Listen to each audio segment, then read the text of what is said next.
as his plans for the next. Vice President Edward Sekandi, Prime Minister John Patrick Amama Mbabazi, and his Deputy General Moses Ali are in another world, dozing the evening away, indifferent to what their boss is communicating. Not far away, Finance Minister Maria Chiwanuka as well joins the party, an incident quite strange and happens probably only in Uganda and a few other places. Had the president not been the one delivering the speech, okay, he would be sleeping too. These are the men and women that the president trusts to implement his vision of seeing Uganda transformed into a first world country in 50 years' time, and as such, many are raising questions on whether the decision of these top guns in government to sleep at such a critical hour does not affect their implementation as the nation continues to boast of terrible infrastructure, miserable roads, and yawning health facilities.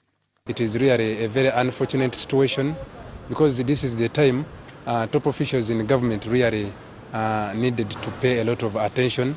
The same sleeping group is the one that the president enjoys working with. They are all tired, right from the president, the vice president, etc. Those are grandfathers who should, for the few hours they are awake, be playing with their grandchildren. As political leaders, they spearhead the transactions in ministries that are supposed to translate into effective service delivery.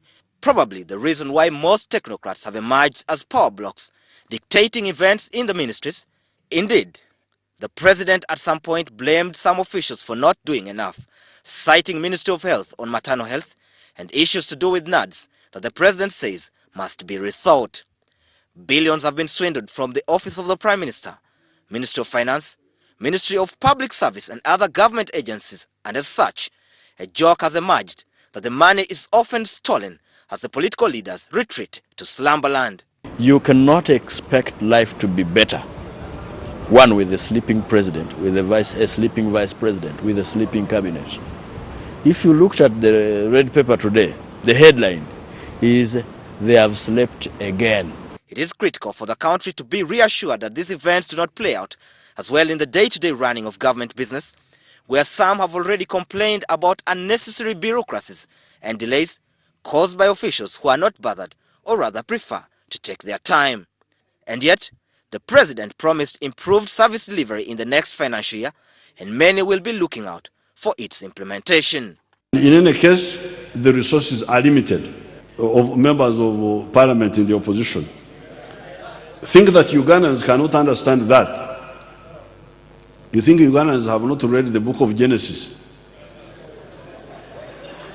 to know that things take time? Promising is one thing, delivery is another.